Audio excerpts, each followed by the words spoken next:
এখন অবধি রুল ছিল কি আপনার যেদিন রিমুভাল অর্ডার হবে সেই দিনের থেকে আপনার 30 days থাকবে আপনাকে আপিল করার জন্য। কিন্তু March 9, 2026 থেকে যেই রিমুভাল অর্ডার দেওয়া হবে ইমিগ্রেশন কোর্ট থেকে, সেটার জন্য আপনার শুধু 10 দিন থাকবে।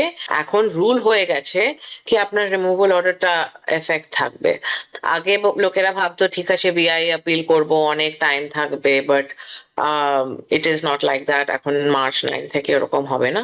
9 তারিখে অবধি আগেরটা থাকবে ভ্যালিড, আর 9 তারিখের পর থেকে কিন্তু ইউ আর গেটিং অনলি আপনার শুধু 10 দিনের সময় পাবেন এপিল করার জন্য। রাঞ্জা, আমরা জানি আপনি যে সাবজেক্টটি আজকে নিয়েছেন, যারা এই এপিলের পর্যায়ে আছেন বা এপিল করতে যাচ্ছেন তাদের জন্য কি করণীয়। বোর্ড অফ ইমিগ্রেশন, বিআইএ আমরা যেটাকে বলি ইমিগ্রেশনের ভাষায়, বোর্ড অফ ইমিগ্রেশন অ্যাপিলস কোর্টে যেখানে যেই নির্দেশনাগুলো আছে, যারা অপসারণের আদেশ পেয়েছেন তাদের আদেশের উপর কীভাবে আদেশটাকে রিমুভাল করা যায়, এপিলের কি পদ্ধতি, সব কিছু শুনবো। এছাড়াও আপনার কাছে যদি কোনো তথ্য থাকে আমাদের ইমিগ্রেশন ওয়ার্ল্ডে কোনো কিছু ভালো মন্দ যেটাই থাকে, সেটা F4 ক্যাটাগরি হোক, আপনার স্টুডিও আমরা জানি যে বিভিন্ন এমবেসিতে অনেক জেটলাগ হয়ে আছে, বিভিন্ন ইন্টারভিউ পরীক্ষা চলছে, তারপরে আপনার আমাদের ইমিগ্রেশন যেটা ওদের স্থগিত করা হয়েছে আপনারা জানেন, আপনিও জানেন ভালো করে।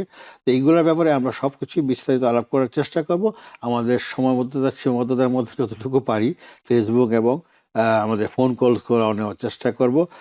ফ্লোর্স আপনার জন্য। রাঞ্জা, আমি জানি আজকের বিষয়টা খুবই খুবই গুরুত্বপূর্ণ।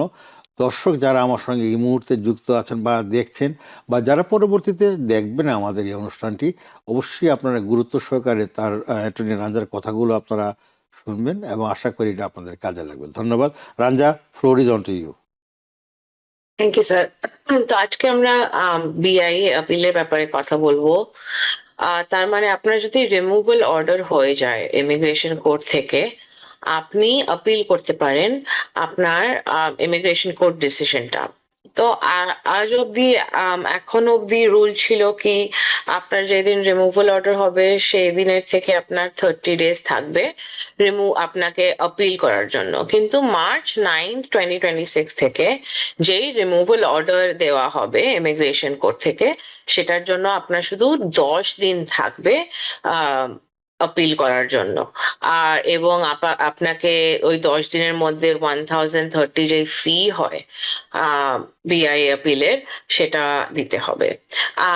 আর একটা নতুন মানে procedure rule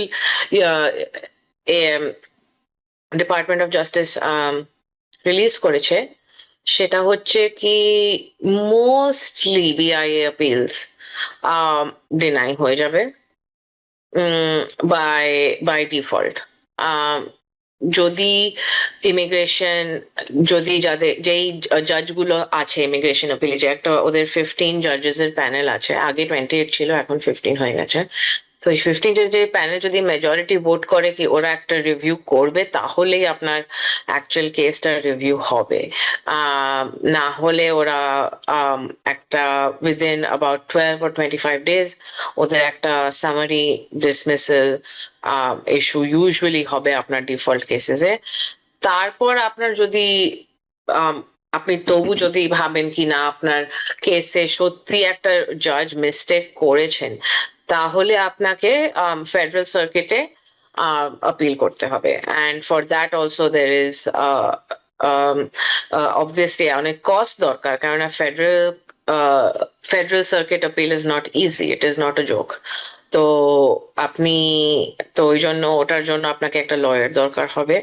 R at the same time ওই লয়ারটাকে আপনাকে একটা emergency stay of removal with federal circuit court ওটা করতে হবে। কেন না, because once your BIA is dismissed, এখন রুল হয়ে গেছে কি আপনার রিমুভাল অর্ডারটা এফেক্ট থাকবে। আগে লোকেরা ভাবতো ঠিক আছে বিআই আপিল করব, অনেক টাইম থাকবে, but it is not like that. এখন March 9 থেকে এরকম হবে না। They will have to appeal within 10 days। Chance থাকবে কি ওইটা অটোমেটিক্যালি ডিসমিস হয়ে যাবে unless board of immigration appeals রিলি ভাবে কি এখানে একটা there is question of law, যেটা ওদের so মানে there is a question of law যেটা ওরা আনসার করতে পারে, then only ওরা actually appealটাকে accept করবে। and যদি আপনার dismiss হয়ে যায় again আপনাকে ফেডারেল কোর্টে যেতে হবে, so it is going to get a little bit hard and costly. ধন্যবাদ রাঞ্জা। দর্শক, আপনারা অ্যাটর্নি রাঞ্জার কথাগুলো শুনলেন যে বেশ কিছু পরিবর্তন আসছে। আগে যেটা আপনি অ্যাপিল করতে পারতেন উইদিন 20 days ও 30 days, এটা এখন মার্চের 9th পর থেকে 9 মার্চের পর থেকে এটা উইদিন 10 days আপনাকে করতে হবে। আর যদি ডিসমিসাল হয় সেটা তো তখন তো আরেকটা সিরিয়াস ইস্যু।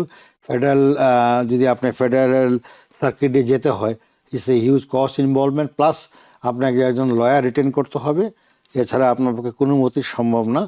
আর এখানে যে প্যানেল বোর্ড, যেটা আমরা বোর্ড অফ জাস্টিস যারা ছিল, আগে ছিল 28 জন, এখন এটাকে কাটশিট করে এটাকে 15 জনে নিয়ে আসা হয়েছে জাজেদের। তো দে আর দ্য সুপ্রিম অথরিটি, তারা ডিসাইড করবে, তারা দেখবে ফাইল, দেখার পরে যদি মনে করে যে এটা অগ্রসর হওয়া যায় তাহলে অবশ্যই আপনার ইউ আর লাকি।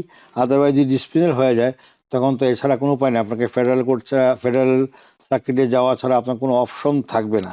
তো বোর্ড অফ ইনভেস্টিগেশন অ্যাপিলসটা বেশ স্ট্রং একটা বডি ইমিগ্রেশন কোর্টের, আপনারা জানেন সবাই। তো এটাকে ফেস করতে হলে আপনাকে সেইভাবে প্রস্তুতি নিতে হবে এবং অবশ্যই অবশ্যই আপনাকে একজন লয়ারের মাধ্যমে যেতে হবে। আপনি একা পারবেন না, কোনো মতেই এটা সম্ভব না। তো যারা বোর্ড অফ ইমিগ্রেশন অ্যাপিলসে করতে চান তাদেরকে অবশ্যই সতর্কতা অবলম্বন করতে হবে। 1 নম্বর হচ্ছে এই আজকে হলো মার্চের আমাদের বোধহয় 4 তারিখ, আর 9 তারিখে অবধি আগেরটা থাকবে ভ্যালিড। আর 9 তারিখের পর থেকে কিন্তু ইউ আর গেটিং অনলি, আপনারা শুধু 10 দিনের সময় পাবেন অ্যাপিল করার জন্য, অ্যাকর্ডিং টু রাঞ্জা যেটা বললেন একটু আগে। তো অনেক কিছু পরিবর্তন আসছে, চেঞ্জ আসতেছে, এবং ইমিগ্রেশন ওয়ার্ল্ডে আমরা অনেক চমক দেখছি বিভিন্ন সময়, যেটা চেঞ্জ করে আসছে। আপনারা জানেন যে ইমিগ্রেশন বিষয় আপাতত স্থগিত আছে এখনও, যে 75 কান্ট্রিজের জন্য ওনারা করেছেন, তার মধ্যে বাংলাদেশ অন্যতম। তো আমরা আশা করবো এটা হয়তো বা আবার শুরু হতে পারে। It depends on the USC, it depends on the national vision, it depends on the government itself, foreign policy বা হোয়াট এভার ইট ইজ, যে ফর্মে আপনি নেন না কেন, তাদের এটা তাদের জুরিস্টিকেশন। সুতরাং আমাদের এখানে কিছু করণীয় নেই। তো ওয়েট অ্যান্ড সি বা ওয়াচডগ ছাড়া আমাদের কিছু করার এই মুহূর্তে নাই।